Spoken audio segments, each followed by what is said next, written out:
நேரத்துக்காக ஆண்டவரே அருமையான பாடல்களை கேட்டு திரும்ப கொடுத்தீங்க. ஒவ்வொரு நாளும் எங்களுக்கு உடைய பிள்ளைகள் மூலமாக உடைய வார்த்தைகள் ஆண்டவரே கொடுத்து வருகிறீர் சுவாமி. எவ்வளோ எச்சரிப்புகள் கடிந்து கொள்ளுதல் ஆண்டவரே நீர் எங்களுக்கு கொடுத்து வருகிறீர் சுவாமி. எவ்வளோ சத்தியத்தை நாங்கள் கேட்கிறோம். ஆனாலும் ஆண்டவரே எங்களுடைய கீழ்ப்பட்டுதல் எவ்வளவாக இருக்குங்கிறத ஒவ்வொரு நாளும் நாங்கள் ஆராய்ந்து பார்க்கிற அந்த வீட்டை எங்களுக்கு கொடுங்கப்பா. ஆண்டவரே எவ்வளவு நீர் எங்களை நேசித்து எவ்வளவு ஆண்டவரே எங்களை அரவணைத்து பாதுகாத்து ஒவ்வொரு நாளும் எங்களை தாங்கி வருகிறேன். அதற்காக நன்றி செலுத்துகிறோம்ப்பா. நீர் எங்களை தெரிந்து கொண்ட நோக்கம் நமக்காக எப்படியாவது ஆண்டவரே உழைக்க வேண்டும் என்று விரும்புகிறீரப்பா. அப்போ நம்ம ஆண்டவரே நாங்களும் ஆண்டவரை கர்த்தருக்காக எதையாவது செய்யணுங்கிற அந்த வாஞ்சி அந்த தாகத்தை ஆண்டவரை கொடுக்க முடியாது. விசேஷமா இந்த நாள்ல கூட உங்களுடைய பிள்ளைகளை சிலுவைக்கு பின்னாக மறைத்து மரத்திலிருந்து உங்களுடைய வார்த்தையை நீர் அனுப்ப முடியாது செஞ்சுக்கிறோம். அந்த காலை வேளையில யாரெல்லாம் வாஞ்சியோடு தாகத்தோடு ஆண்டவரை உடைய சத்தத்தை கேட்க வருகிறார்களோ ஒவ்வொருவரோடு நீங்க இடைப்பட முடியாது செஞ்சு யாரோ ஒருவர் வந்த வண்ணமா திரும்பாது பிடிச்சி வந்தது நல்லது கர்த்தர் என்னோடு இடைப்பட்டார் என்று சொல்லும்படியான அந்த சுவாக்கியத்தை நீர் கட்டளையிடும்படியாக செய்கிறோம். ஆரம்பம் முதல் முடியும் மட்டும் ஆண்டவரை எல்லா நெட்வொர்க் ப்ராப்ளத்தையும் உங்களுடைய கண்ட்ரோலுக்குள் வைத்து தெளிவான வார்த்தைகளை கிடைக்கிறது ஆண்டவரை குறிப்பு செய்யுங்க. உண்மையை காண உங்களுடைய மகிமையை காண உங்களுடைய ஆண்டவரே தகப்பனே பிரசன்னத்துல நாங்கள் கழிவுற எங்களுக்கு உதவி செய்கிறோம். நீரே எங்களோடு கூட இருந்து வழி நடத்த நீங்க பேச நாங்கள் கேட்கிறோம். துதி கணம் மகிமையாகவும் உங்களுக்கு ஒருவருக்கே செய்யும். இயேசுவின் மூலம் ஜெபங்கள் நல்ல பிதாவே. ஆமென். ஆமென். ஆமென். Thank you so much uncle. கிறிஸ்தவர்கள் பிரியமானவர்களே, இன்றைக்கு நம்ம மத்தியில வார்த்தை கொடுப்பதற்காக பிரதர் சுரேஷ் நமக்கு இருக்கிறாங்க. அவர்களை எடுத்துக்கொண்ட தப்பு அப்பொழுது அவர்கள் அவருடைய வார்த்தைகளை நினைவு கூர்ந்து லூக்கா 24:8 ஆதாரணமாக வசனம் இது 24 அவர்கள் எடுத்துக்கொண்ட தலைப்பு மேல் நினைத்து பார்க்கிறாய். ஆண்டவர் நினைத்து பார்க்கிறோம். தேவன் நம்ம ஒவ்வொருட பேச ஓவர் டு பிரதர் சுரேஷ். ஜெபிக்கலாம். எங்களை அதிகமாய் நேசிக்கிற எங்கள் பரம தகப்பனே, இந்த கால வேலைக்காக நன்றியோடு துதிக்கிறேன், ஸ்தோத்திரிக்கிற ஆண்டவரே. காலைதோறும் உடைய கிருபை புதிதாய் இருக்கிறதுக்காக நன்றி ஆண்டவரே. எங்கள் வாழ்க்கையில நீர் புதிய காரியங்களை செய்ய விரும்புகிறீர். புதிய நன்மையினால முடிசூட்ட விரும்புகிறீர். எங்களை குறித்து நீர் பெரிய நோக்கமும் திட்டமும் வைத்திருக்கிறதுக்காக நன்றி சொல்லி துதிக்கிற ஆண்டவரே. தேவனே, இந்த கால வேளையில நீர் தாமே என்னோடும் எங்கள் ஒவ்வொருத்தரோடும் நீர் பேசும் ஆண்டவரே. நீர் பேசுகிற தேவனாய் இருக்கிறதுக்காக நன்றி ஆண்டவரே. தேவரே, ஒவ்வொருத்தரும் நீர் பேசுகிற சத்தத்தை ஆண்டவரே காதால கேட்டு இருதயத்துல உணர்ந்து ஆண்டவரே கீழ்ப்படியும்படியான ஆவியை எனக்கும் எங்கள் ஒவ்வொருத்தருக்கும் தாரும் ஆண்டவரே. தேவரே, எத்தனையோ காரியத்துல நாங்கள் குறைவுள்ளவர்களா இருக்கிறோம். கீழ்ப்படிதல் இல்ல, உம்முடைய வார்த்தை ஆண்டவரே விசுவாசிப்பதில், உம்முடைய வார்த்தையின்படி வாழ்வதில் எவ்வளோ குறையுள்ளவர்களா இருக்கிறோம். குறையுள்ளவனாய் நான் இருக்கிறேன். தயவாய் என்னையும் எங்களையும் மன்னித்து உம்முடைய வார்த்தையின் அளவீடுகளை, உம்முடைய நோக்கம் திட்டத்தின் அளவீடுகளை நாங்கள் எழும்புவதற்கு வாழ்வதற்கு எங்களுக்கு உதவி செய்தரலும். நீரே எங்கள் ஒவ்வொருத்தரோடு பேசி எங்களை பலப்படுத்தி ஸ்திரப்படுத்தி உம்முடைய பரிசுத்த நாம மகிமைக்கென்று எங்களை ஒவ்வொருத்தரையும் நீர் ஆசீர்வித்து சாட்சிகளாக வைக்க வேண்டுமென இயேசு கிறிஸ்து நாமத்தில் வேண்டிக் கொள்கிறேன் ஜீவனுள்ள பிதாவே. ஆமென்.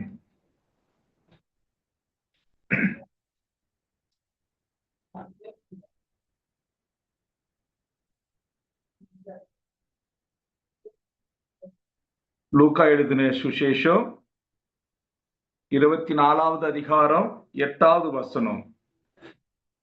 அப்பொழுது அவர்கள் அவருடைய வார்த்தைகளை நினைத்து, பாருங்க இந்த இடத்துல என்ன சொல்லப்பட்டிருக்குன்னா, அப்பொழுது, அப்பொழுதுன்னு சொல்ல நிறைய வாட்டி நான் சொல்லி இருக்கிறேன்.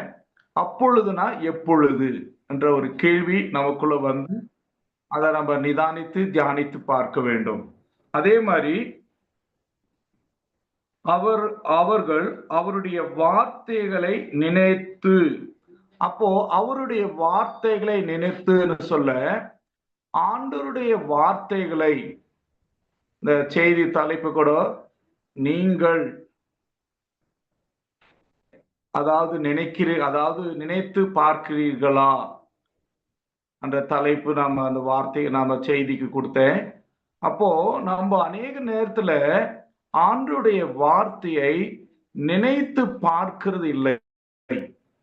ஆண்டவருடைய வார்த்தை கேட்கிறோம், ஆண்டவர் நம்மளோடு பேசுகிறார், ஆண்டவர் நமக்கு நிறைய வாக்குத்தத்தம் கொடுத்திருக்கிறார், நிறைய நேரத்துல நமக்கு அவர் வந்து நிறைவேற்றி இருக்கிறார், அநேக நேரத்துல நம்மளை உற்சாகப்படுத்தி இருக்கிறார். ஆனா நம்ம அநேக நேரத்துல நம்ம என்ன செய்யணும், மறந்துடுறோம் அவர் என்ன பேசினார், என்ன அவர் செய்தார் என்றது நம்ம மறந்துடுறோம். மறந்துட்டு நம்ம என்ன செய்யறோம், சூழ்நிலையே பார்த்து கொண்டு இருக்கிறோம். இன்னைக்கு எல்லா மனிதருடைய சுபாவம் அதுதான் இருக்குது. ஆண்டவருடைய வார்த்தையே நம்ம மறந்துடுறோம். ஆண்டவர் இந்த வார்த்தை கொடுத்திருக்கிறார், இந்த வாக்குத்தத்தம் பண்ணி இருக்கிறார், இதை நிறைவேற்ற அவர் வல்லவரா இருக்கிறார். ஏற்கனவே என் வாழ்க்கையில ஆண்டவர் எவ்வளோ அதிசயம் அற்புதம் செய்திருக்கிறார், இந்த வேலையிலையும் எனக்கு செய்வார் அப்படின்னு அந்த விசுவாசம், அந்த வார்த்தையை நினைவு கூர்ந்து விசுவாசத்துல, நம்பிக்கையில, தைரியத்துல, கீழ்ப்படிதல்ல, எல்லாதுமான ஆண்டவர் எதிர்பார்க்கிற அளவீடுகள்ல அந்த வார்த்தையின்படி வாழுகிற வாழ்க்கை நாம் என்ன செய்யறோம், வாழாதபடி, அந்த வாழ்க்கை வாழாதபடி நம்ம பலவீனப்படுகிறோம். ஆனாலும் ஆண்டவர் நம்மளை விட்டுவிட அவர் விரும்பல. நம்மளை மறுபடியும் அவர் வார்த்தை கொண்டு நம்மளை பலப்படுத்தவும் ஸ்திரப்படுத்தவும் நம்மளை வலுவாதபடி காக்கவும் அவர் விரும்புகிற தேவனா இருக்கார். பாருங்க இந்த இடத்துல எவ்வளவு தெளிவா இருக்குது பாருங்க. வார்த்தைகளை நினைத்த போது, அப்போ நாமும் அவருடைய வார்த்தைகளை நினைத்த போது, அப்போ அவர் கொடுத்த வார்த்தைகளை நம்ம கொடுத்த வாக்குத்தத்தங்களை, நம்மளோடு பேசின காரியத்தை நாம் நினைத்து பார்க்கும் பொழுது, அதை உணர்ந்து கொள்ளும் பொழுது, அந்த வார்த்தையில் உள்ள அதிசயங்களை பார்க்கும்படியாக நம்முடைய கண்கள், ஆவிக்கிற கண்கள் திறக்கும் பொழுது, நம்ம மனதை திறக்கும் பொழுது, நம்முடைய சிந்தனைகள்லாம் அவருடைய வார்த்தைக்கு திறந்து கொடுக்கும் போது நம்முடைய வாழ்க்கையில புதிய காரியங்கள் நம்ம பார்க்க முடியும். ஆனா அநேக காரியங்கள் நம்ம பார்க்காது இருக்கிறது காரணம், அநேக ஆசீர்வாதங்களோ நன்மைகளோ அதிசயங்களோ பார்க்காத காரணமோ இல்ல உணராது இருக்கிற காரணம், ஆண்டவரிடத்துல எந்த குறையும் இல்லை, மனிதர்களா இருக்கிற நம்ம இடத்துல தான் குறை உண்டு. பாருங்க 7வது வசனம் சொல்லப்பட்டிருக்கு, மனுஷகுமாரன் பாவிகளான மனுஷர் கையில் ஒப்பு கொடுக்கப்படவும் சிலுவையில் அறையப்படவும் 3ஆம் நாள் எழுந்திருக்கவும் வேண்டும் என்பதாக அவர் கலிலேயாவில் இருந்த காலத்தில் உங்களுக்கு சொன்னதை நினைவு கூறுங்கள் என்றார்கள். அப்போ ஆண்டவர் சொன்னதை நினைவு கூறுங்கள் சொல்லி தேவதூதர்கள் சொல்லுகிறார்கள். அவர் என்ன சொன்னார், அவர் சொன்னபடியே அவர் மரித்தார். அதாவது வேதத்துல பாருங்க, இந்த இடத்துல என்ன சொல்றது, மனுஷகுமாரன் பாவிகளான மனுஷர் கையில் அதாவது பாவிகளான மனுஷர் கையில் ஒப்பு கொடுக்கப்படுவார். இந்த வார்த்தை நான் படிக்கும்போது ஒரு வித்தியாசமான ஒரு உணர்வு வந்து, அதாவது பாவிகளான மனுஷர் அப்படின்னு சொல்லும் பொழுது அப்போ எனக்கு என்னன்னா, ஆண்டவர் பாவத்து நிமித்தமாக அவரு சிலுவையில ரத்தம் சிந்தி மரித்தார். அது ஒரு பகுதி நமக்கு எல்லாருக்கும் தெரியும். ஆனா பாவிகளால அப்படின்னு சொல்லும்போது, பாவிகளான மனுஷர் அப்படின்போது எனக்கு ஒரு சிந்தனை, எனக்கு என்ன யோசனை இருந்துச்சுன்னா, பாவியான நான், இல்ல பாவிகளா இருக்கிற நாம் அவரை சிலுவையில நாம் அறிகிறோம் என்ற மாதிரி. அதாவது நம்ம நினைக்கலாம், சிலுவையில நான் அறியலையே, ரோமர் தானே சிலுவையில அறிஞ்சாங்க, இல்ல அவருக்கு விரோதமா அவங்க இவங்க தானே பேசுனாங்க செய்தாங்க நம்ம நினைக்கலாம். ஆனால் நாம் பாவம் செய்யும் பொழுது மறுபடியும், ஆனா ஆண்டவர் நம்முடைய பாவத்திலிருந்து விடுதலை கொடுக்கறதுக்காக தான், ரட்சிப்பு கொடுக்கறதுக்காக தான் அவர் மரணத்தை சந்திக்க ஆயத்தமானார். ஆனால் நாம் மறுபடியும் துணிகரமாக உணர்வில்லாத நிலைமையில நம்ம பாவம் செய்யும் பொழுது, அந்த பாவத்து நிமித்தமாக நாம் மறுபடியும் அவரை சிலுவையில அறையக்கூடியவர்களா இருப்போம். அதுக்கும் ஒரு இடத்துல வேத வார்த்தை இருக்கிறது, நாம் சிலுவையில அறைகிறவர்களா இருப்போம் என்ற மாதிரி. அப்போ நான் கைகளினால இல்ல என் கால்களினால, தேவனுக்கு பிடிக்காத காரியம் என் கண்களினால, எதனாலும் என் சரீரத்துல அவருக்கு விரோதமாக நான் எதை செய்தாலும் அவரை மறுபடியும் நான் சிலுவையில அறையிறதுக்கு சமானமா இருக்கிறது. என்னுடைய பாவத்தினால், நான் கையில செய்த பாவத்தினால நான் என்ன செய்த, அவரை சிலுவையில அறையிறேன் என்ற ஒரு அர்த்தத்தை கொள்ளக்கூடியதாக இருக்கிறது. அதான் பாவத்து நிமித்தமா அவர் அடிபடுறார். ஆனா பாவியா இருக்கிற நானே அவரை சிலுவையில அறையிறேன் என்ற ஒரு அர்த்தம். ஆனாலும் இந்த வார்த்தைகளா நினைவு கூறுகளை சொல்லி தேவதூதன் சொல்லுகிறார் அந்த பெண்களை பார்த்து. அப்போ ஆண்டவர் சொன்னது அந்த வார்த்தைகளை என்ன பண்றாங்க, இந்த 8ஆம் வசனம் படிக்கும்போது அப்பதான் நமக்கு தெரியுது, அப்பொழுது அவர்கள் அவருடைய வார்த்தைகளை நினைவு கூர்ந்து. அப்போ அவனுடைய வார்த்தையை நினைவு கூறுகிறது. அப்போ நாம் ஆண்டவருடைய வார்த்தை நினைவு கூறுகிறவர்களா இருக்க வேண்டும். ஆண்டவர் என்ன சொன்னார், என்ன சொல்லுகிறார், நான் எப்படி அதை விசுவாசித்து அது கீழ்ப்படிந்து நடக்கிறேன், நான் அவர் வார்த்தைப்படிதான் நடக்கிறேனா, அவர் வார்த்தைப்படிதான் நான் செய்கிறேனா, அவர் வார்த்தைப்படிதான் நான் பேசுகிறேனா, அவர் வார்த்தைப்படிதான் என் வாழ்க்கை இருக்கிறதா அப்படின்னு நம்ம பார்த்தோம்னா நிறைய நேரத்துல நாம் குறையுள்ளவர்களா இருப்போம். எனக்கு ஒரு காரியம் ஞாபகம் வருது. அதாவது நான் குஜராத்துக்கு, அதாவது விட்சன் பால் அங்கிளோட குஜராத்துக்கு ஊழியத்துக்கு போறதுக்கு முன்னாடி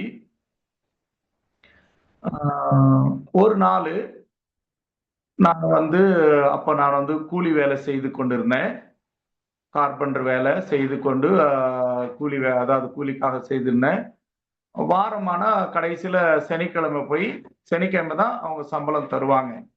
அப்போ நான் சனிக்கிழமை சம்பளம் வாங்க போறதுக்கு நான் பிரயாசப்படும் பொழுது என்ன ஆயிடுச்சுன்னா, அது சனிக்கிழமையா இருக்குது. அது மாலையில நான் காசு வாங்குறதுக்காக நான் மேஸ்திரியை பார்த்து காசு வாங்குறதுக்காக போயிட்டு இருக்கிறேன். ஆனா திடீர்னு ஆவியானவர் தேவன் என்னோடு பேசுகிறார். உங்களுக்கு கூட அநேகருக்கு இந்த அனுபவம் இருக்கலாம். ஆண்டவர் பேசுகிறதுக்கு பல வழிகள், பல விதம் உண்டு. வேதத்து மூலியமாவும் பேசுவார், ஒரு தேவனுடைய ஊழியக்காரர் மூலியமாவும் பேசுவார், ஒரு சாதாரண மனிதனை கொண்டு பேசுவார், இயற்கை வைத்தும் பேசுவார், சொப்பனத்து மூலியமாவும் பேசுவார், அவர் சத்தத்தை தொனிக்க பண்ணி பேசுவார், இல்ல உள்ளத்துல ஒரு சத்தம் கேட்கும் நமக்கு. இப்படி பல விதத்துல பேசுறது உண்டு. அப்போ ஆண்டவர் ஒரு நாள் என்கிட்ட அன்னைக்கு சொன்னார், என்கிட்ட திடீர்னு அந்த எண்ணம் வருது, விட்சன் பால் அங்கிள் ஒண்ணு இன்னைக்கு பாஸ்டிங் பேர்ல எழுந்து நிக்க சொல்லுவாரு, இந்த தம்பி தான் நான் கூட்டின்னு போறேன் அப்படின்னு சொல்லுவாரு அப்படின்ற மாதிரி எனக்கு உணர்த்துல வருது. அப்புறம் எனக்கு நான் ஒரு இடத்துல நின்றுட்டேன். நான் ஐயோ என்னடா இப்படி அதாவது இந்த இவ்வளவு தூரம் வந்துட்டேன், இன்னும் கொஞ்சம் தூரம் அந்த மேஸ்திரி வீட்டுக்கு போனோம், நான் திருப்பி இங்கிருந்து அப்படியே நான் திரும்பி ஹெட் குவார்டர்ஸுக்கு பாஸ்டிங் பேர் ஜபத்துக்கு போறதா இல்லைன்னா காசு வாங்க போறதா அப்படின்ற மாதிரி ஒரு போராட்டம். ஆனா ஏற்கனவே ஆண்டவர் உள்ளத்துல அந்த சத்தத்தை கொடுத்துட்டாரு, அதை உணர்த்திட்டாரு. இது முன்ன பின்ன எனக்கு இது யாரும் எனக்கு சொல்லல. திடீர்னு ஆவியானவர் என்னோட பேசுறாரு. ஆனா ஆவியானவர் பேசுறதை என்னால உணர்ந்து கொள்ள முடியல. அதுக்கப்புறம் என்ன செய்த, என்ன பண்றது தெரியாம இருக்கும்போது திடீர்னு பிசாசு சூழ்நிலை காட்டுகிறான். எப்போ அநேக நேரத்துல இன்னைக்கு நம்ம வாழ்க்கையில ஆண்டவரும் பேசுவார், பிசாசானவனும் பேசுவான். சூழ்நிலையும் நமக்கு முன்னாடி கொண்டு வைப்பான். அதாவது கண்கள் மூலியமாவும் காது கேட்கறது மூலியமாவும் மனதிலையும் இருதயத்திலையும் அவன் பேசுவான். பிசாசும் பேசுவான், ஆண்டவரும் பேசுவார். ஆனா நாம் எதற்கு முக்கியத்துவம் கொடுத்து எதற்கு நாம் கீழ்ப்படுகிறோமோ அதன்படிதான் நம்ம செயல்பட ஆரம்பிப்போம். அப்ப எனக்கு இந்த மாதிரி இருந்ததுனால நான் அதாவது என்ன செஞ்சிட்டேன், உடனே பிசாசு என்னோட பேச ஆரம்பிச்சிட்டான். பாரு, இன்னைக்கு சனிக்கிழமை, இன்னைக்கு நீ பாசிட்டிவ் பேர் போடலாலும் பரவாயில்ல, சனிக்கிழமை போலாம், நாளைக்கு ஓய்வு நாள் இல்லையா, ஏதோ நமக்கு நல்லது செய்யற மாதிரி பிசாசு பேசுவான். நாளைக்கு ஓய்வு நாள், நாளைக்கு சர்ச்சுக்கு போகணும், நாளைக்கு வாங்க முடியாது, அதனால இன்னைக்கு போய் என்ன பண்ணு, போயிட்டா வாங்கிட்டா நாளைக்கு சர்ச்சுக்கு போயிடலாம், இன்னைக்கு பாஸ்டிங் பரவாயில்ல, ஆனா ஞாயிற்றுக்கிழமை தான் மிஸ் பண்ணக்கூடாது அப்படின்னு சொல்லி பிசாசு அது ஒண்ணு காட்டுறான், பேசுறான். இன்னொன்னு பாரு, இன்னைக்கு நீ வாங்கலாம், அதுக்கப்புறம் வாங்கவே முடியாது, பாரு நீ ஊருக்கு அதுக்கப்புறம் குஜராத்துக்கு போயிடுவ, அதுக்கப்புறம் வீட்டுல எவ்வளவு கஷ்டம் இருக்கு, தேவை இருக்கு இல்லையா, எனக்கு ரொம்ப கஷ்டமான சூழ்நிலை, என் குடும்பத்துல ரொம்ப கஷ்டம், ரொம்ப தேவை. அப்போ நான் என்ன செஞ்சேன், என்ன பண்றதுன்னே தெரியாம நான் என்ன பண்ணேன், நான் சரி காசு வாங்க போலான்ட்டு அந்த சூழ்நிலை எனக்கு எல்லாமே, அதாவது சத்தம் கேக்குது உள்ளத்துல, பிசாசு உள்ளத்துல உணர்வு மூலியமா பேசுவான், சத்தத்து மூலியமா. இப்ப நான் எப்படி ஆண்டவர் பேசுவாரு சொன்னனோ அதே மாதிரி பிசாசும் பேசுவான். நாம இதுதான் நம்ம ஆழமாக கவனிக்கணும், நிதானிக்கணும், ஜாக்கிரதையா இருக்கணும். அப்ப நான் என்ன செஞ்சிட்டேன், சரி இது கரெக்டு, தேவை இருக்கு இல்லையா, என்ன பண்ணிட்டு இப்ப ஆண்டுடைய வார்த்தை என்னை விட்டு போயிடுச்சு, அது மனசுல இல்ல ஒரு இதுல. அப்ப இதுக்குதான் நான் செயல்பட பார்த்தேன். அப்ப நான் வேகமா என்ன பண்றேன், சைக்கிள் எடுத்துட்டு அந்த மேஸ்திரியை போய் சந்திக்க போறேன். அந்த இடத்துல போனா அந்த சரியா கவனம் இல்லை, மேஸ்திரி இருந்தாரோ இல்லையே தெரியல, ஆனா காசு நான் வாங்க முடியல. ஐயோ என்னடா இவ்வளவு தூரம் கஷ்டப்பட்டு காசு வாங்க முடியலையே அப்படின்னு நான் வருத்தத்தோட, ஐயோ இப்படி காசு வாங்க முடியாது போயிடுச்சு, என்னடா பண்ணிட்டேன், ஐயோ பாஸ்டிங் பேர்ல இது அப்ப திருப்பி வருது. எப்ப தவறு பண்ண பிறகு மறுபடியும் இந்த நினைப்பு வருது, ஐயோ ஆண்டவர் அப்பயே சொன்னாரு இன்னைக்கு பாஸ்டிங் பேர் விடுச்சுனா, ஐயோ விடுச்சுனாக்கு என்ன பண்றது, போகணுமே அவ்வளோ வேகமா போனாலும் லேட் ஆகி போயிடுச்சு. சரி அவ்வளோ வேகமா போனாலும் நான் என்னாச்சு, எல்லாம் பாஸ்டிங் பேர்லாம் முடிஞ்சு போயிடுச்சு. அப்போ வழியில அங்க நின்றுக்கிற சில ஆண்டவர் பிள்ளைங்க என்ன சொன்னாங்க, என்ன உனக்கு பாஸ்டிங் பேர் கூட வராம என்ன அப்படி முக்கியமா உனக்கு இதாயிடுச்சு அப்படின்னு சொல்லி அதாவது ஒரு சத்தம் போட ஆரம்பிச்சாங்க, ஒரு குறை சொல்றது போல, அது திருத்துறது போல பேசினாங்க. எனக்கு ரொம்ப கஷ்டம், ஒரு விதத்துல அது ரொம்ப கஷ்டமாயிடுச்சு. ஐயோ என்ன இப்படி பண்ணிட்டேனேன்னு சொல்லி, ஐயோ நானு ஆண்டுடைய வார்த்தை கீழ்ப்படியாம நான் போயிட்டேனேன்னு சொல்லி. அதுக்கப்புறம் இன்னொரு பேதரும் ஒரு மாதிரி சொன்னாரு, என்ன எல்லாரும் முன்னாடி இது மாதிரி அங்கிள் உன்னை தம்பி எழுந்துருங்க அப்படியே சொல்லியிருக்காரு. ஆண்டவர் ஆவியானவர் என்னோட என்ன உள்ளத்துல பேசினாரோ அதே மாதிரி விட்சன் அங்கிள் பாஸ்டிங் பேர்ல சொல்லியிருக்காரு. சுரேஷ், நான் குஜராத்துக்கு அதாவது ஒரு தம்பியை கூட்டின்னு போறேன், அந்த தம்பி பேர் சுரேஷ் எழுந்து நெல்லு தம்பி எல்லாரும் பார்க்கட்டுன்ற மாதிரி அவர் சொல்லியிருக்காரு. நான் பார்த்தா நான் எல்லாரும் திரும்பி பார்த்துருக்காங்க, நான் அந்த இடத்துல இல்லை. அப்போ ரொம்ப அதான் அவங்க சொன்னாங்க, இதை மாதிரி சொன்னாரு, எல்லாரும் பார்த்தேன், இல்லை என்ன இப்படி பண்ணிட்டீங்க அப்படின்னாங்க. ரொம்ப கஷ்டம் போச்சு, ஐயோ நான் எவ்வளவு பெரிய தப்பு பண்ணிட்டேன், இப்படி இருந்துட்டேனே அப்படின்னு சொல்லி ரொம்ப வருத்தப்பட்டேன். ஆமாண்டவரே நான் குறையுள்ளவன், நான் தவறு செஞ்சிட்டேன், என்னை மன்னிங்க சொல்லி நான் ஆண்டு சமூகத்துல எவ்வளோ என்னை தாழ்த்தி அவருக்கு அர்ப்பணிச்சு மறுபடியும் ஆண்டவரே என்னோட சுபாவம், என் முற்பிதாக்கள் ஆண்டவரே விசுவாசம் இல்லாத காரியம் எவ்வளோ இப்படி பண்ணிட்டேன், இந்த காரியங்களாம் செஞ்சுட்டேன் அப்படி சொல்லி என்னை தாழ்த்தி நான் ஆண்டவர்கிட்ட மன்னிப்பு கேட்டு நான் அதுக்கப்புறம் என்ன செஞ்சேன், அந்த சரி அப்புறம் ஜெபிச்ச பிறகு மறுபடியும் நான் ஆண்டவர் கிருபையினால எனக்கு அங்கிளோட ஊழியத்துக்கு போக எனக்கு வாய்ப்பு கிடைச்சது. இது ஒண்ணு மாத்திரம் இல்ல, நிறைய காரியங்களை சொல்ல முடியும். ஆண்டவர் நிறைய காரியங்களை பேசி நான் சொல்ல போனா கீழ்ப்படிந்தது கொஞ்சம், ஆனா கீழ்ப்படியாம இருந்தது நிறைய விஷயத்துல ஆண்டவர் பேசுவார். நான் நிறைய விதத்துல கீழ்ப்படியாம அதுக்கப்புறம் ரொம்ப வேதனைப்பட்டிருக்கிறேன், ஐயோ இப்படி பண்ணிட்டேன்னு நானு. ஆனாலும் ஆண்டவர் ஒரு பெரிய கிருபை. ஆனா நம்ம அந்த முன்னாடியே நம்ம கீழ்ப்படிந்து நடந்தனா அதுக்குரிய பெரிய ஒரு ஆசீர்வாதம் இருக்குது. ஆனா கொஞ்சம் நம்ம அதை கீழ்ப்படியாம போகும்போது நம்ம அதுக்குரிய கொஞ்சம் ஆசீர்வாதத்தை ஆனா ஆண்டவர் விடுறது இல்லை, கிருபையா நம்மளை மன்னிச்சு நம்மளை மறுபடியும் நம்மளை அவரு பலப்படுத்துவராக ஸ்திரப்படுத்துவராக இருக்காரு. அப்ப அதுக்கப்புறம் நிறைய காரியம் வாழ்க்கையில் அப்படி நடந்திருக்குது. இப்போ இந்த இடத்துல பாருங்க, ஆண்டோட வார்த்தை கொண்டு அந்த பெண்களை பலப்படுத்துகிறார். விசேஷமா இந்த அதாவது புதிய ஏற்பாடு 4 சுவிசேஷத்திலையும் பார்த்தீங்கன்னா நம்ம வேதத்துல இந்த பெண்களை நம்ம அநேக நேரத்துல ரொம்ப உயர்வா முக்கியத்துவம் கொடுக்க மாட்டோம். அதே மாதிரி பெண்களுக்கு சில உத்தரவாதங்களும் சில பொறுப்புகளும் கொடுக்க மாட்டோம், கனமும் கொடுக்க மாட்டோம். ஆனா ஆண்டவர் பெண்களை ரொம்ப கனம் பண்ணக்கூடியவரா இருக்கிறார். பாருங்க, ஆண்டவர் இந்த எல்லா 4 சுவிசேஷத்திலையும் மரியாள், இன்னும் மற்ற மரியாள், இன்னும் சில ஸ்திரீகள் என்ற மாதிரி வரும். அந்த 4 பேருக்கிட்டையும் ஆண்டவர் அவர் பேசி மதலேன மரியாள் தான் ரொம்ப முக்கியத்துவப்படுத்த வரும். மதலேன மரியாளுக்கு ஆண்டவர் காட்சியும் கொடுத்து அப்புறம் அவங்களுக்கு வேற ஊழியத்தையும் கொடுக்கிற பெண்களுக்கு எல்லாருக்குமே நீங்க போய் சீஷரிடத்துல சொல்லுங்க, அப்போஸ்தலருக்கு சொல்லுங்க, நான் சொன்னபடி நான் உயிர்த்தெழுந்தேன், நான் அவங்களுக்கு முன்னாடி அங்க இருப்பேன்ற மாதிரி.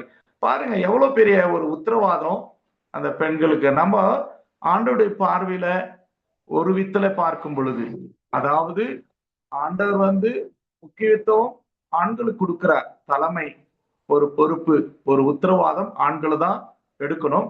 ஆனாலும் பெண்களை ஆண்டவர் ஒதுக்கி விடல. பெண்களையும் ஆண்டவர் கனம் பண்ணுகிறார், பெண்களையும் பயன்படுத்த விரும்புகிறார், அவர்களுக்குன்னு கொடுக்க வேண்டிய கனம் கொடுக்கிறார். ஆனா இன்னைக்கு நிறைய பேரு பெண்களை எவ்வளவு பேர் மதிக்கிறது இல்ல, கனம் பண்றது இல்ல, அவங்களுக்கு கொடுக்க வேண்டிய முக்கியத்துவம் கொடுக்கறது இல்ல, அவங்களுடைய ஆலோசனை கேட்கறது இல்ல, அவங்களை செயல்படும்படியாக எந்த விதத்திலையும் நாம் இடம் கொடுக்கறது இல்ல.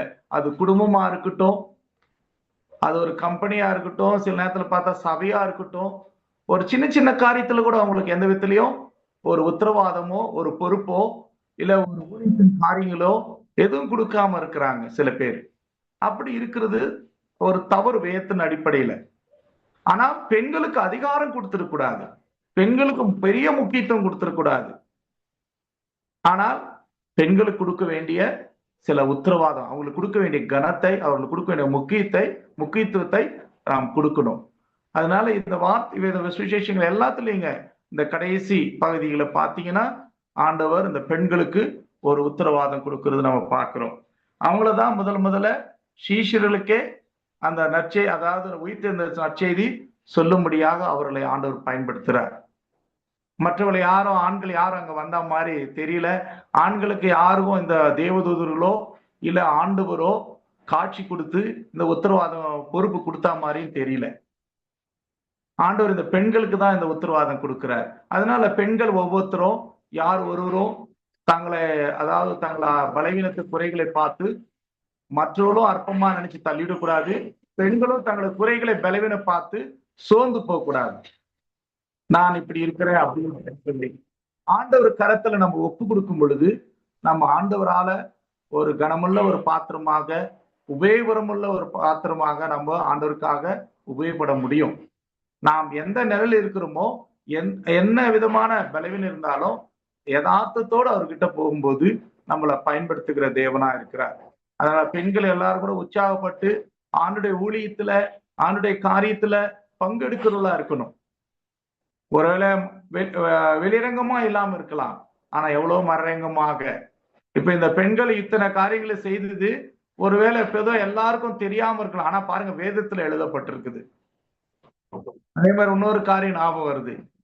ஆண்டவர் சொல்லுவார், இந்த சுவிசேஷம் எங்கெல்லாம் சொல்லப்படுதோ இந்த பெண் செய்ததும் சொல்லப்படணும்னு சொல்லி அந்த ஆண்டவருடைய கால்களை அந்த விலையேற்பட்ட அந்த தைலத்தினால கால்களை கழுவுன அந்த ஸ்திரீயை பத்தி ஆண்டவர் சொல்லுவார். அங்கெல்லாம் இந்த பெண்ணை செய்ததும் சொல்லணும்னு. அப்ப எதுக்கு இது நான் சொல்ல வரேன்னா, பாருங்க, பெண்களுக்கு ஆண்டவர் பயன்படுத்துகிறார். அது ஒரு முக்கிய காரணம்.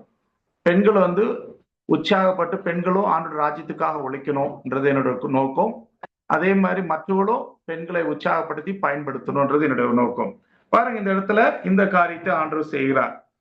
அதே மாதிரி பாருங்க, இந்த மெயினா என்னன்னா, வசனத்தை, ஆண்டுடைய வார்த்தை, ஆண்டவர் பேசுகிறதை நாம் நினைவு கூர்ந்து நாம் செயல்படுகிறவர்களா இருக்கணும், திருத்திக் கொள்ளுகிறவர்களா இருக்கணும். இதுதான் ரொம்ப முக்கியம். பாருங்க, 15வது வசனம், லூக்கா 24:15. இப்படி அவர்கள் பேசி சம்பாஷித்துக் கொண்டு இருக்கையில் இயேசு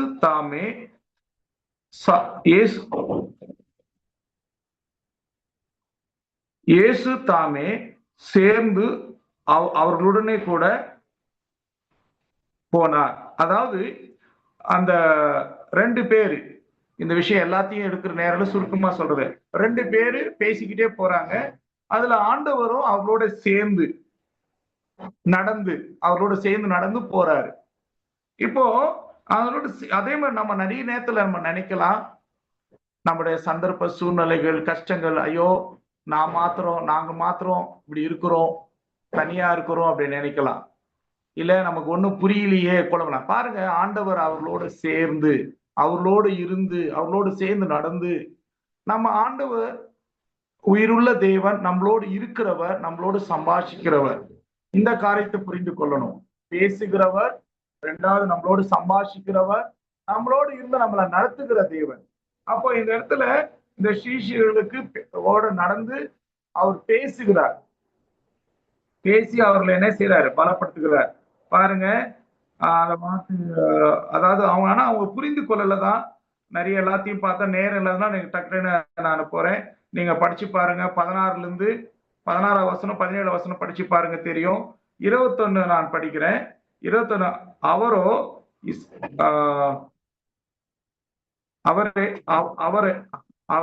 அவரை இஸ்ரவேலை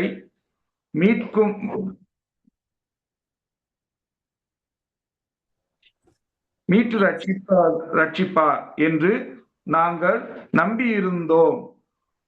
இவைகள் சம்பவித்து இன்று 3 நாள் ஆகிறது. பாருங்க, இந்த சம்பவித்து 3 நாள் ஆகுது அப்படின்ற மாதிரி சொல்றாங்க. யாரு? ஏசு ஆண்டவர் மரித்துட்டாரு, மரித்து 3 நாள் ஆகுது அப்படின்ற மாதிரி இவங்க பேசிட்டு இருக்கிறாங்க.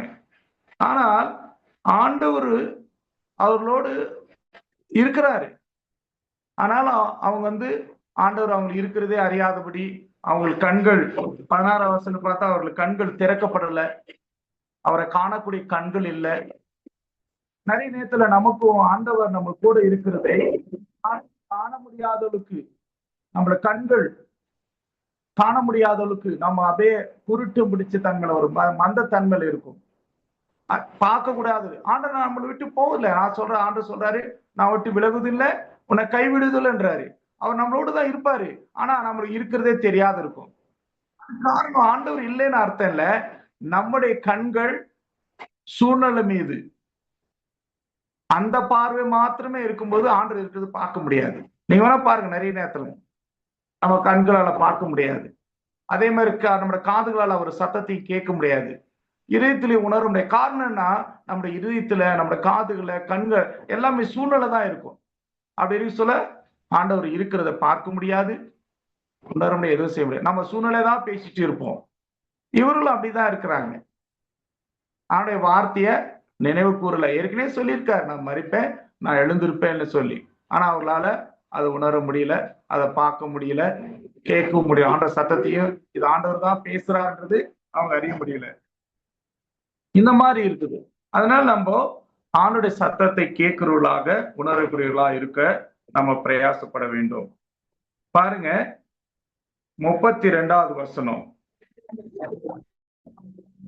அப்பொழுது அவர்கள் ஒருவரை ஒருவர் பார்த்து ஒருவர் நோக்கி, வழியிலே அவர் நம்மோடே பேசி வேத வாக்கியங்களை நமக்கு விளக்கி காட்டின பொழுது நம்முடைய இருதயம் நமக்குள்ளே கொழுந்து விட்டு எரியவில்லையா என்று சொல்லிக்கொண்டு. பாருங்க, வேத வாக்கியங்களை அவரோடு பேசும்போது, யாரோடு? அந்த சீஷரோடு பேசும்போது அவருடைய இருதயம் கொழுந்து விட்டு இருந்தது. அது பாருங்க, அவனுடைய வார்த்தை. அப்போ அந்த ஏற்கனவே அதை அவங்க இதயத்துல பேசும்போது உணருது, ஆனா அது உணர முடியல. ஆனா அதுக்கப்புறம் தான் உணர்றாங்க. ஐயோ, நம்ம பேசும்போதே எனக்கு அதே மாதிரி உங்களோட கூட ஆண்டவர் பேசும்போது, ஐயோ எனக்கு அப்பயே சொன்னாரு, எனக்கு இதை செய்யவானா சொன்னாரு, இங்க போகவானா சொன்னாரு, அவங்களோட பேசவானான்னாரு, நான் தான் போய் சாதாரணமா பேசிட்டேன், இதனால எவ்வளவு பிரச்சனை ஆச்சு என்ற மாதிரி இருக்கும். நான் சமீபத்துல கூட என்ன செய்தேன், ஒருத்தர்கிட்ட போய் பேச போனேன். ரொம்ப நாள் ஆச்சு. அதாவது ஒரு இந்திக்காரங்களை என் மூலியமா அவங்க வாடகை இருக்கிறாங்க. அவங்க வந்து அந்த லீஸ், அதாவது வாடகை, அந்த ரெண்ட் அக்ரிமெண்ட், அந்த பேப்பர் பண்றதுக்கு அந்த ஓனர் மட்டும் பேச போனேன். 3 வருஷத்துக்கு பண்ணலாமா அப்படின்ட்டு. அப்போ அப்படி சொல்லும் பொழுது அந்த அம்மா என்ன பண்ணாங்க, உடனே திடீர்னு இப்போ டென்ஷன் ஆயிட்டாங்க. அப்படி டென்ஷன் ஆகி பெரிய பிரச்சனை ஆகி போச்சு. ஆனா ஆண்டவர் முன்னாடியே என்னோட உள்ளத்துல பேசுறாரு, ஏதோ பெரிய பிரச்சனை ஆகிறது போல உணர்த்தப்பட்டேன். ஆனா நான் என்ன செஞ்சுட்டேன், நான் என்ன தப்பா என்ன கோவப்பட போறேன்னா ஒண்ணும் இல்லை, ஜஸ்ட் கேட்க தான் போறேன். அவங்க என்ன சொல்றாங்களோ அது இப்படி செய்யதான் போறேன். 5ஆம் தேதி ஆச்சு, இந்த ஞாயிற்றுக்கிழமை அப்படி செஞ்சேன் நான். அப்போ உடனே பார்த்தா பெரிய பிரச்சனை. அந்த ஓனர் பயங்கர கோவப்பட்டு ஒரு மாதிரி பேசி, இந்த வழியில நீ வரக்கூடாது அப்படி ரொம்ப சத்தம் போட்டாரு. பாருங்க, அவ்வளோ பிரச்சனைக்கு காரணம் என்ன? சூழ்நிலை எப்படி பார்த்தா என் மேல எந்த தப்பு இல்லாத மாதிரி தெரியும். ஆனால் ஆவியானவர் பேசுனதுக்கு நான் கீழ்ப்படியில, உணர்த்தப்பட்டேன். அது உடனே என்ன பண்ணோம், அந்த சூழ்நிலை பார்க்க கூடாது. ஐயோ ரொம்ப நாள் ஆச்சு, 5 நாள் ஆகும், சும்மா தானே அப்படி நம்ம சொந்த நிறைய நேரத்துல நம்ம சில இப்படிதான் பாருங்க, நம்ம சமாதானமா பேச போவோம் யாருக்கிட்டையாவது, பார்த்தா பெரிய யுத்தமே நடக்கும், பெரிய பிரச்சனையே நடக்கும். காரணம் என்ன? நாம் ஆண்டவர் வழிநடத்தலோடு போறது இல்லை. ஆண்டவர் போக வேணான்றாரா? போகக்கூடாது. பேச வேணான்றாரா? பேசக்கூடாது. அவர் என்ன சொல்லுகிறாரோ அதுபடி செய்ய வேண்டும். அப்பொழுது நமக்குள்ளாக பெரிய சந்தோஷம், சமாதானம் இருக்கும்.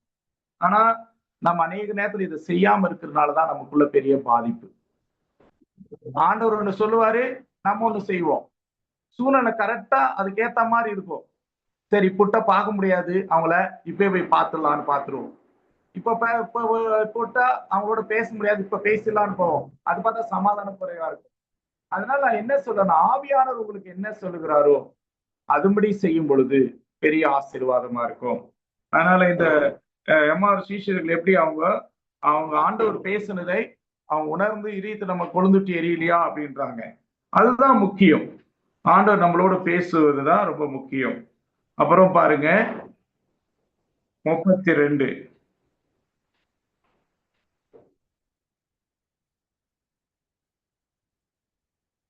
32 படிச்சிட்டோம். 45வது வசனம், 45. அப்பொழுது வேத வாக்கியங்களை அறிந்து கொள்ளும்படி அவர்களுடைய மனதை அவர் திறந்து அவர்களை நோக்கி. பாருங்க, அப்பொழுது வேத வாக்கியங்களை அறிந்து கொள்ளும்படி அவர்களுடைய மனதை அவர் திறந்து அவர்களை நோக்கி. அப்போ வேத வார்த்தைகளை, ஆணுடைய வழிகளை, ஆணுடைய வார்த்தை, ஆணுடைய சட்டங்களை அறிந்து கொள்ள வேண்டும். அதனால இது நம்ம கவனிச்சு பார்க்கும்போது ஆணுடைய வார்த்தையை நாம் கவனிச்சு கேட்கணும். ஆண்டவர் என்ன பேசுறாரு, என்ன சொல்லுகிறார் கேட்க வேண்டும். கேட்கும்போது நமக்கு பெரிய ஆசீர்வாதமா இருக்கும். அதே மாதிரி பாருங்க, அப்ப என்ன 46 என்ன பண்றது, எழுதியிருக்கிறபடி கிறிஸ்து 3ஆம் நாள் மரித்தோரில் இருந்து எழுந்திருக்கவும் வேண்டியதா இருக்கிறது. அப்போ அவனுடைய வார்த்தையின்படி அவர் எழுந்திருக்க வேண்டியது, உயிரோடு எழுந்திருக்க வேண்டியது அப்படின்னு சொல்லி அது நினைப்பூட்டப்படுது. நம்முடைய வாழ்க்கையில் அநேக காரியங்கள் ஆண்டவர் நமக்கு நினைப்பூட்டும் பொழுது நாம் நினைவு கூற வேண்டும். அது உணர்ந்து அதுல இருந்து நம்ம தப்பித்துக் கொள்ள அது சரியான விதத்துல சத்தியத்தின்படி செயல்பட பார்க்க வேண்டும். அதான் ரொம்ப முக்கியமான விஷயம். சின்ன சின்ன விஷயம் நீங்க நினைக்கலாம், இது சின்ன விஷயம் தானே. கடைசியா நம்ம பார்த்தது இதுதான். அப்பொழுது வேத வாக்கியங்களை அறிந்து கொள்ளும்படி அவங்களுடைய மனதை அவர் திறந்து அவர்களை நோக்கி, அதாவது நம்ம மனது பாருங்க, கண்கள் நான் சொன்னேன், கண்கள் திறக்கப்படல. ஆண்டவர் இருக்கிறத, அதாவது காது கேட்கலன்னா வார்த்தை கேட்காத நிலைமை. இன்னொன்னு கண்ணு, ஆண்டவர் கூட இருந்தும் பார்க்க முடியல. இன்னொன்னு மனதுல கூட நமக்கு இது இல்லாம இருக்கும். அப்போ நம்ம மனதும் திறந்து இருக்கிறதா இருக்க வேண்டும். இதெல்லாம் இருக்கும்போது ஆண்டுடைய காரியங்களை நாம் உணர்ந்து கொள்ள முடியும், ஆண்டுடைய வழிகளை நாம் தெரிந்து கொள்ள முடியும். அது கீழ்ப்படியும். ஆண்டு நம்ம கேட்க வேண்டும். அப்பொழுது வேத வாக்கியங்களை அறிந்து கொள்ளும்படி அவருடைய மனதை திறந்து, ஆண்டவரே என் கண்களை திறந்தருளோம், என் காதுகளை திறந்தருளோம், என் மனதை திறந்தருளோம், உம்முடைய வார்த்தை அறிந்து கொள்ள அதுக்கு கீழ்ப்படி எனக்கு உதவி செய்யும். கேட்கும் போது ஆண்டவர் உதவி செய்வார். இந்த 3 விஷயம் ஞாபகம் வைத்துக் கொள்ளுங்கள். ஆண்டவர் நம்மளை வழிநடத்த வல்லவரா இருக்கிறார். அதே மாதிரி அநேக காரியங்கள், சின்ன சின்ன விஷயம் உங்களுக்கு சொல்ல, என் வாழ்க்கையில் நிறைய காரியம் சொல்லியிருக்காரு. நான் அதை சில சுருக்கமா சொல்லி முடிக்கிறேன். ஒரு வாட்டி ஒரு வாட்சி என்ன பண்ண ஏற்கனவே சொல்லியிருப்பேன் நினைக்கிறேன். வாட்சி ஆண்டவர் அங்க வைக்கவானாரு. நான் ஆண்டவரே பக்கத்துல போயிட்டு வரேன்னு சொல்லிட்டு போனேன். பார்த்தா வரது காட்டி வாட்சி காணும். ஆண்டவர் கீழ்ப்படியில. அதே மாதிரி ஆண்டவர் ட்ரெயின் ஏறும்போது பர்ஸ் அடிச்சிடுவாங்கன்னு ஆண்டவர் சொன்னாரு. நான் ஆண்டவரே கை அங்க பத்திரமா வச்சுக்கிறேன் ஆண்டவரேன்னு. அப்புறம் பார்த்தா ட்ரெயின்ல பர்ஸ் அடிச்சிட்டாங்க. இதே மாதிரி நிறைய காரியம். ஏதாவது சைக்கிளை நல்லா கட்டிட்டு ஆண்டு சொல்லாது, கீழே விழ போதுன்னுவாரு. இல்ல ஆண்டவர், நான் நல்லா கட்டிட்டு ஆண்டவர், அது கீழே விழாத ஆண்டவர்னு. சில நேரத்தில் நம்ம ஊழியக்காரங்களுக்கு தான் எடுத்து பேசுறோம், ஊழியக்காரங்க தான் நம்ம ஆலோசனை, நம்ம சூழ்நிலை சொல்றோம், நம்ம கொண்டு இருக்கிற நம்பிக்கை, நம்ம கொண்டு இருக்கிற பலத்தை, நம்ம கொண்டு இருக்கிற எல்லா காரியத்தையும் சொல்றோம்னா, சில நேரத்துல ஆண்டவருக்கும் சொல்லுவோம். நம்ம ஆண்டவருக்கும் சொல்லக்கூடிய ஆலோசனை சொல்லக்கூடியவர்களா இருப்போம். சூழ்நிலை சொல்ல, ஆண்டவரே இதான் ஆண்டவரே சூழ்நிலை, இப்படிதான் ஆண்டவரே, அவங்க இப்படி ஆண்டவரே, இது இப்படி ஆண்டவரே சொல்லுவோம். ஆனா அதெல்லாம் நம்ம விட்டுட்டு ஆண்டவர் என்ன சொல்றாரோ அவர் வார்த்தைக்கு நம்ம கீழ்ப்படிந்து அதன்படி வாழும்போது பெரிய நமக்கு ஒத்தாசை செய்வார். ஆண்டவர் தாமே இந்த வார்த்தையை ஆசிரியர் தருவாராக. தயவு செய்து மன்னிக்கணும். எங்க பக்கத்துல எங்க வேலை செய்யறவங்கள வந்து அவங்க காலையிலேயே அந்த சவுண்ட்லாம் கொடுக்கறதுனால என்னால கவனத்தோட பேச முடியல. ரொம்ப டிஸ்டர்பா இருக்குது. உங்களுக்கு கூட எந்த அளவுக்கு இந்த வார்த்தை கேட்டதோடு தெரியாது. ஆனாலும் ஆண்டவர் வார்த்தையின்படி நம்ம வாழணும், அதுதான் ரொம்ப முக்கியம். அவருடைய வார்த்தை அவ்வப்போது நினைவு கூறணும். ஆண்டவர் முன்னாடி என்ன வாக்கு கொடுத்தார், என்ன செய்ய சொன்னார், அதை நான் செஞ்சுட்டுனா, அது செய்யறேனா அப்படின்னு நம்மளை பரிசோதித்து பார்த்து கொள்ளணும். நம்முடைய கண்கள் திறக்கப்பட வேண்டும். ஃபர்ஸ்ட் நம்ம செவிகள் திறக்கப்பட வேண்டும். 2வது நம்முடைய கண்கள் திறக்கப்பட வேண்டும். 3வது நம்முடைய மனது திறக்கப்பட வேண்டும். தேவனுடைய வேத வார்த்தையின்படி வாழுகிற ஒரு வாழ்க்கை, வேத வார்த்தையின்படி சார்ந்து வாழுகிற ஒரு வாழ்க்கை நமக்கு வேணும். ஆண்டவர் தாமே நமக்கு உதவி செய்வாராக. அவர் நாம் நினைவு கூறுவா, நீ நினைத்து பார்க்கிறாயா? வேத வார்த்தைகளை ஆண்டவர் பேசுகிறதை நினைத்து பார்க்கணும், உணர்ந்து கொள்றோம். அதான் ரொம்ப முக்கியம். ஜெபிக்கலாம். அன்புள்ள பிதாவே, இந்த வார்த்தைகள் நீர்தாமே ஆண்டவரே ஆசிரியர் ஆண்டவரே, எந்த அளவுக்கு ஆண்டவரே இந்த செல்போன் மூலியமா ஆடியோ கேட்டுச்சு எனக்கு தெரியல ஆண்டவரே. இந்த பக்கத்துல ஒரே டிஸ்டர்பு ஆண்டவரே, மன்னித்தரலாம். இந்த தொந்தரவு வரக்கூடாதுன்னு நான் ஜெபித்து இருக்கணும் ஆண்டவரே. நான் ஜெபக்குறை மன்னிங்க ஆண்டவரே தகப்பனே. ஆனாலும் உங்களுடைய வார்த்தை எப்படியாவது மக்களுக்கு சேரும்படியாய் உதவி செய்தரலாம். நீ பேசும் வழிநடத்தும் ஆண்டவர். எல்லா குற்றம் குறைகளை எங்களுக்கு மன்னித்தரலாம். உங்களுடைய வார்த்தை ஆண்டவரே காதார கேட்டு அதே மாதிரி உங்களுடைய காரியம் நீ அவருடைய சத்தத்தை கேட்கிறவளாவும் உண்மை காண்கிறவளாவும் ஆண்டவரே எங்கள் மனதுல ஆண்டவரே திறக்கப்பட்ட நீர் இருக்கிறீர், நீர் ஆளுகை செய்கிறீர், நீர் எல்லாவற்றையும் பார்த்து கொள்ளுவீர் என்ற பெரிய நம்பிக்கை, தைரியம். நீர் ஒன்றும் தவறிட மாட்டீங்க, எல்லாவற்றையும் நிறைவேற்ற வல்லவரா இருக்கிறீர், செய்வீர் என்ற விசுவாச நம்பிக்கை தைரியம் போட்டு உதவி செய்யுங்க. உங்களோட வார்த்தை முடி வாழுகிற வாழ்க்கை எங்களுக்கு தாரம். உங்களோட வார்த்தை மீது விசுவாச நம்பிக்கை தைரியம் கொண்டு இருக்க உதவி செய்யுங்க. நீரே பொறுப்பேற்று வழிநடத்தும். இயேசு கிறிஸ்து நாமத்துல வேண்டிக் கொள்கிறேன். ஆமென். Amen. Thank you, uncle.